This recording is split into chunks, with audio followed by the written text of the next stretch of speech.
What is up, my beautiful gemstones? Welcome back to my channel, and if you're new here, thanks for checking us out. My name is Gemma Jade, but today we are going to be discussing the changeling haunting. Now, I've spoken about changelings so many times here on this channel in these pre-recorded videos, in my live streams, and also in my books, particularly in my first book titled Missing the Fae Theory. But for those of you who don't know what a changeling is, I'm going to go ahead and just define it for you all so we can get that out of the way before moving into this very bizarre and strange haunting. According to the Oxford Dictionary, a changeling is a child who is believed to have been secretly substituted by fairies for the parent's real child in infancy. And that's mostly the idea, but it doesn't have to be in infancy. It's just that it mostly, almost always, is in infancy. Some of you have mentioned in the comments of the videos I've done in the past 2 weeks about the Sheffield haunting, house number 333, that it was such an interesting case, and yet most of you haven't ever heard of it before I brought it to you here on this channel in those videos. I believe that's mainly because it was so benign, that compared to most of the famous or infamous hauntings we all have come to know so well and know so much about, it wasn't really terrifying. I mentioned in those videos that while it might not have been terrifying to us, people who live and walk in this community all the time, to someone who has never had any type of experiences before and who may not even believe in things like that, a haunting like that is equally, if not more, scary and chilling. Some of the greatest hauntings on record, or the most terrifying and well-known at least, have been made into movies for our entertainment. The story we're here to discuss today was turned into a feature film called The Changeling, but I've never seen it. And I find movies about this particular thing, or really anything having to do with fairies, lacking in research and not at all realistic. And this was really no exception, but I'll talk to you about that at the very end. For all of the feature films and television shows that are out there, or at least sometimes that include themes of changelings, I can't believe this one is still so seemingly unknown.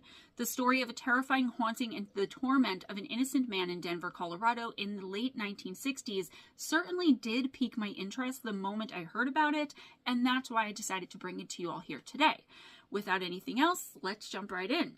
In 1968, a man named Russell Hunter moved to Boulder, Colorado in order to help his parents operate and manage their business, which was called the Three Birches Lodge.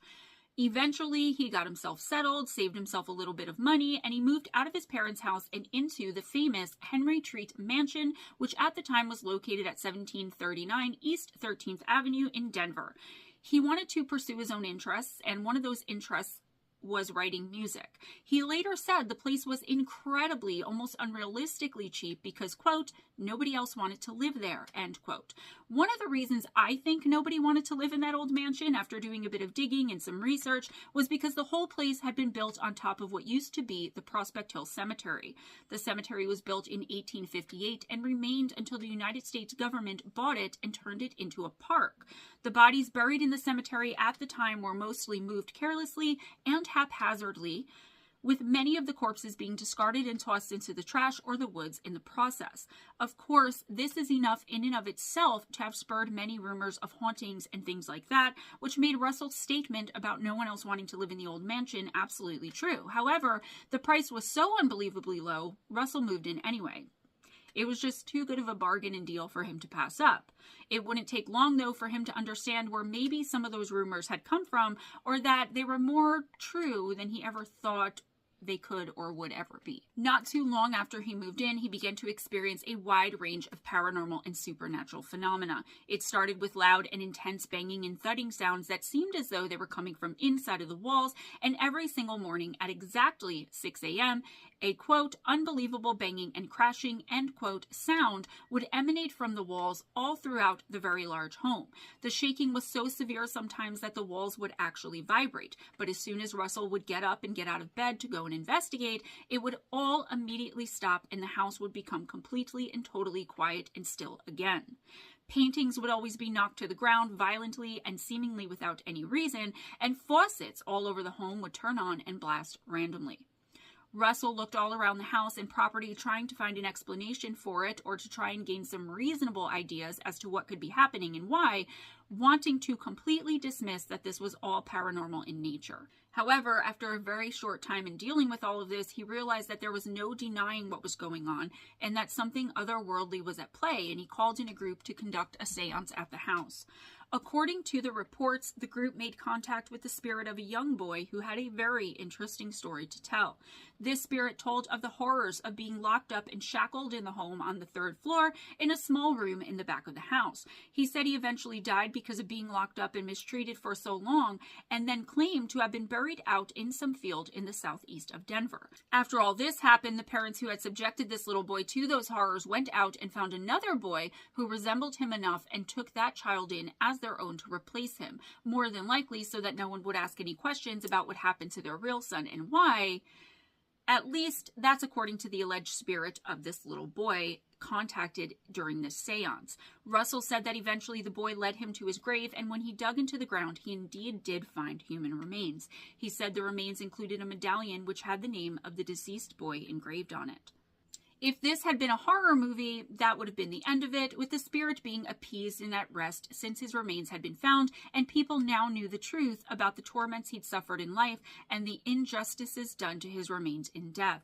But this is a true story, and in real life, hardly anything happens like it does in the movies and on television. In fact, after he found the remains of the little boy, Russell said the activity not only increased in frequency and intensity, but that it was also a lot more violent as well. It became so violent, in fact, that at one point a glass door imploded completely randomly and on its own, and the shards of it rained down all over the place, hitting Russell in the arm and severing an artery in his wrist. Objects were violently thrown across the room, and doors would slam open and shut as well. Russell eventually could not take any more, and he moved into a new place on Kearny Street in Denver.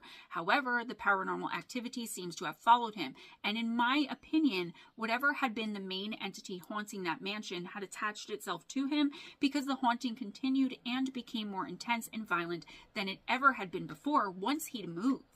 After a while, Russell Hunter contacted the Epiphany Episcopal Church in order to try and get someone to come in and not only bless the home, but he wanted them to perform a ritual cleansing of the home and property as well.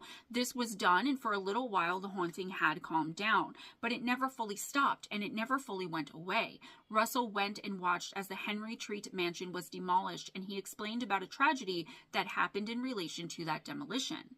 He said about it, quote, "As the walls of the wing which had contained my bedroom collapsed, they suddenly flew outward and crushed to death the man operating the bulldozer," end quote.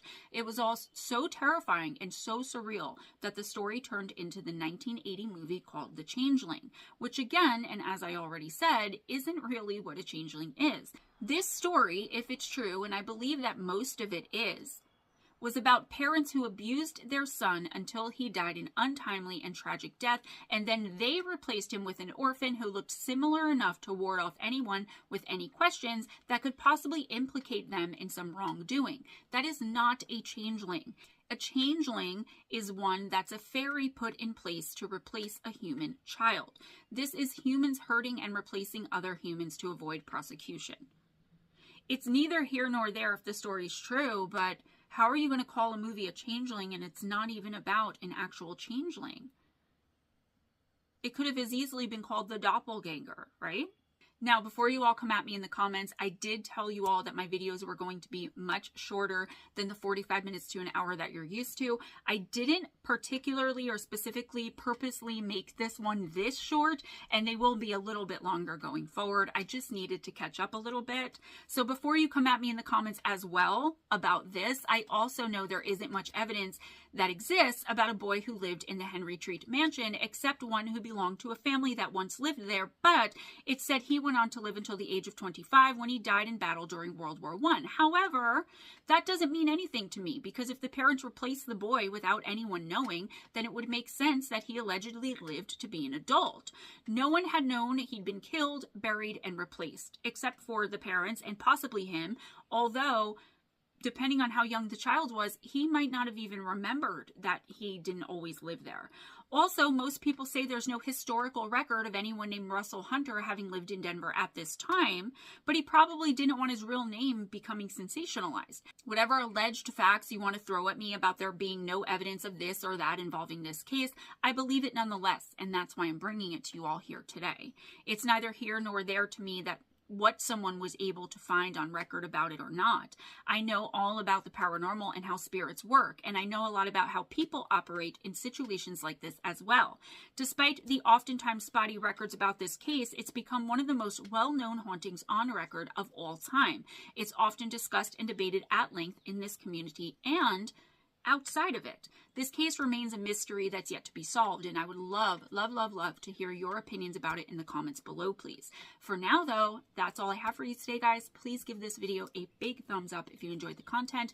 If you enjoyed hanging out with me, spread the love by sharing this video. Subscribe if you haven't already. Please, that helps so much. We're almost at 6,000, which is super duper exciting for me. I never thought I'd get that far, and we're getting to there and beyond. Make sure your notification bell is clicked to on so you get notified of all of my live streams, pre-recorded uploads, my shorts, and everything else that I do. Please support the shorts. They are really, really important to the growth, integrity, and monetization of my channel. In the description box, you will find important links, ways to donate to the channel to make sure that I get paid.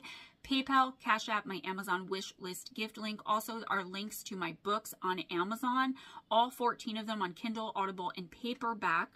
So if you can't find the link you're looking for, you can always go to Amazon and type in Gemma Jade Books. You will find my entire collection. I'm also on TikTok, Instagram, a little bit on Twitter and Snapchat, and on Facebook. You can find me there. I really could use the support, particularly on TikTok, because you need 10,000 followers in order to be monetized over there, and I have like 1,200 right now, so not a lot, and I really could use the growth. It means a lot to me. If you can't donate financially, that's okay. Like the video, subscribe to all my social medias that you possibly can. Leave a comment of at least 7 characters in the description or in the comment section, right? It really is important to the growth of my channel, and I'm trying really hard to please and sometimes appease everybody, and I just really hope you guys enjoy the content that I bring to you all. Be kind to each other, guys. It doesn't cost anything. Be kind to yourselves and never accept anything less than others being kind to you. If nobody told you today, you're amazing. You got this. You can do and be anything that you want in this life and manifest only the best for yourself as long as you're putting determined action behind the manifestations. I believe in you and I got your back. Always go in grace, smile at a stranger, and I'll see you guys next time. Bye.